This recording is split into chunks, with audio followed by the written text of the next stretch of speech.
Welcome to all of you. Welcome to Baluba Valley Farm. I just want to say some general things about the farm here.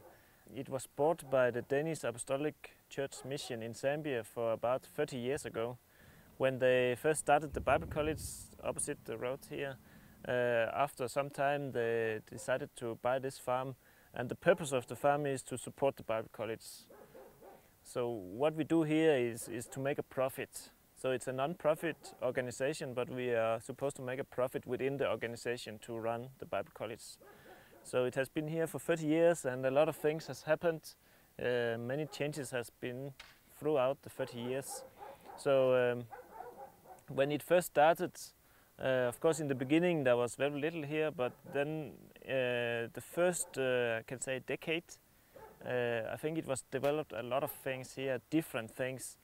Here we had pigs, chickens, broiler chickens and layer chickens, and growing tomatoes, growing cabbages, having even rabbits and making tiles, and there was also cows and fish farming has been here. So a lot of things and even more things that I can't just remember, but almost you name it, we had it here in terms of farming. So, but my predecessor and I, the last about 10 years, we have been changing the farm into more like specialization. So we are specializing in a few things instead of doing a lot of things. And the reason we do that is that we are here to make a profit. And the problem with doing 10 things is that nobody can know a lot about 10 things. You can know a lot about 1, 2 or maybe 3 things, but then if you get more than that it becomes difficult. And if you want to do in business, do well with a lot of things, you need to be very big, like Zambia, you know. Zambia, they do a lot of things, but they're also very big. But here we are just a normal sized farm, and for us to do, for example, 10 things, then there would be some of the things we would not do very well. So that's why we have cut down. So now we are down to having bananas, we have dairy cows, and we have broiler chickens. So at the moment we have 20 hectares of bananas.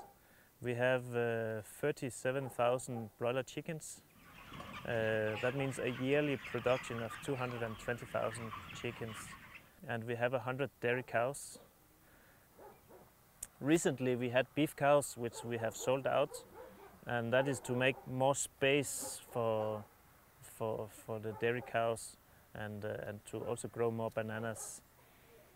We have almost 90 workers at the moment. So a lot of what we do, like the bananas, takes a lot of manual work to look after the bananas and to harvest them. Yes, and we have 120 hectares of land, so we have a bit of limit of land here, so it's quite intensive, the type of farming we're doing here. So that's also why we are into those intensive kind of farming, because that's the only way we can continue expanding.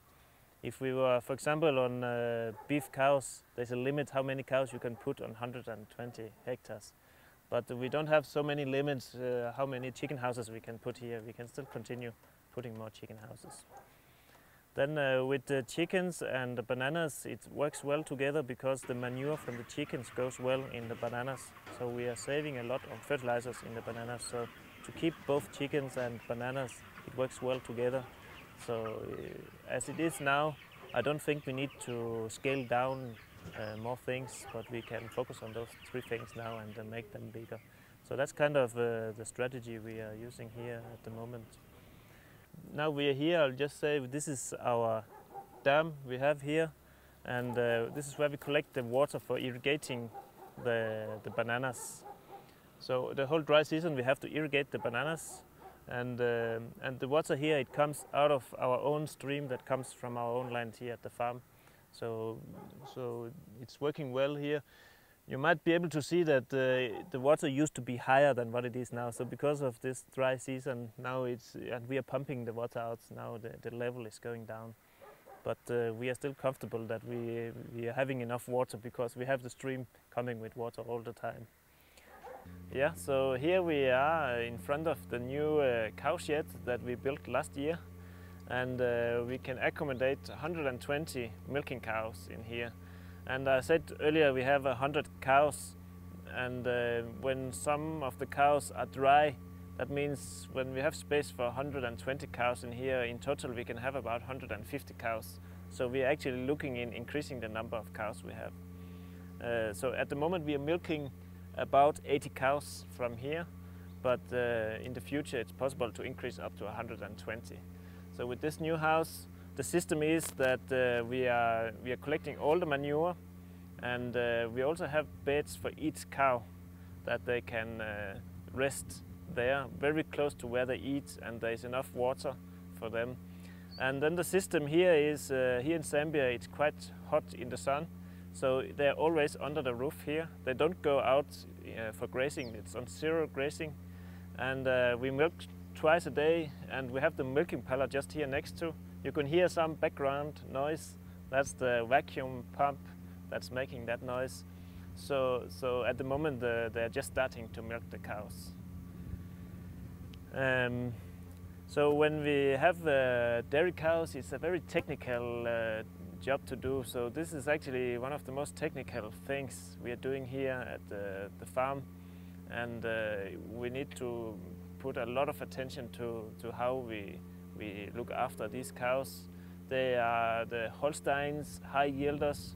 We use semen from Canada to inseminate our cows, and so our breed is actually coming from Canada now. When we get a calf, it's a half Canadian, and sometimes even more. If the cow was already Canadian, half Canadian, then we are getting Canadian cows here.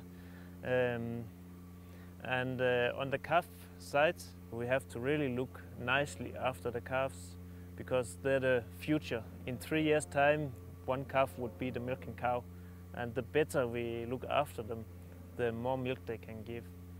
And even here, on the calves, we have the night guards, and we have instructed the night guards to cuddle with our calves to make them tame, because in fact, a tame cow gives more milk than if you have a cow. You can imagine if it's a bit scared of people, it can have that stress. And if it knows people are good and friendly to them, they give more milk. So these are some of the things we do. Here in Zambia, the daylight is not long enough for what is optimal for cows. So in this cow shed here, we have put 300 light bulbs so we can extend the daylight. So in the evening we will switch on the lights, and we'll leave it on from around 18 hours, it becomes dark, then up to 21 hours extended daylight. And that should trigger the cows to give more milk as well. And we produce all the roughage we produce here at the farm. So we are growing maize to produce maize silage, we grow grass to produce grass silage and hay. And then we are buying the other ingredients in the feed and mixing it here at the farm, mixing it to the cows. We have a mixer driven by a tractor, so we put everything in that mixer wagon and then mix it and feed it straight to the cows. So here you will see there is a corridor here the tractor can pass through. It looks like it looks at home. We take in 8 cows on each side, so it's an 8 by 8 milking parlor. So as they are eating the feed, we prepare them and we milk them, and then there is a switch we press, so it's fast exit. Then the floor we are standing on, it can be we can push a button and it can go up and down, so it's exactly the right height for each person who's milking. So now they don't have to bend down to put the milking machines on. So it's a Danish milking parlor that we got sent from Denmark in a container. So it's a second hand that we have got here and set up here. So now the cows are coming back from the milking, and the system is that as we are taking them out, we clean all the manure out and prepare the beds, and the feed is also about to be fed. So pretty much immediately when they come back from milking, they can go back and eat. So some of them can go straight back and eat, others will rest. So that's the kind of the system we're using. So I think from here we should move to the bananas. Yeah, we're now in the bananas, and in the bananas we have 20 hectares of bananas, and bananas is a great fruit. It gives quite a big yield. Here on average we have 40 tons per hectare, but it varies from the lowest we have at the moment is about 20 tons per hectare, and the highest is about 70 tons per hectare. So it varies a lot, and of course the reason it varies in our plantation is because we have a disease called bunchy top virus that we have to fight, which is destroying the bananas. So we have to remove those sick plants, and we have to replant, and sometimes some fields are worse hit than others. But bananas is really great. It grows all the year here in Zambia, and it's a very healthy fruit to eat, and people here like bananas, so it's something that it's on demand. You can sell it and get a decent price. Everything is sold local. We don't export any bananas from here. Everything is sold within the copper belt here. And how we do the bananas is we have divided it in plots, and each plot is about 1 hectare, and then we have one person who is in charge of each plot. So he has to do everything in that plot, cleaning, making sure that there is no weeds, taking care of bunch management and sucker selection.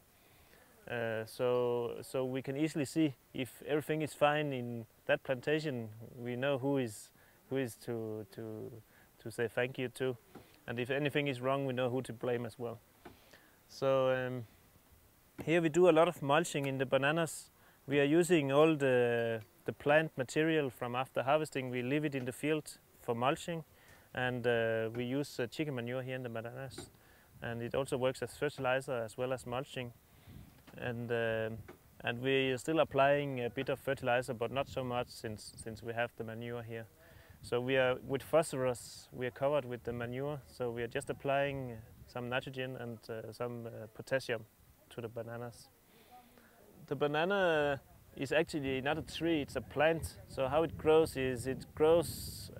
One plant is shooting and growing, and it takes a year to produce a bunch and be ready. And that plant dies when the bunch has been produced, but it is still shooting new plants, so we have to all the time select new plants. And in fact, a banana plantation can continue forever, because if they don't get sick, they'll continue shooting from the root. But sometimes if the production go down, we would clear the plantation and plant something else for crop rotation. So that's pretty much the bananas.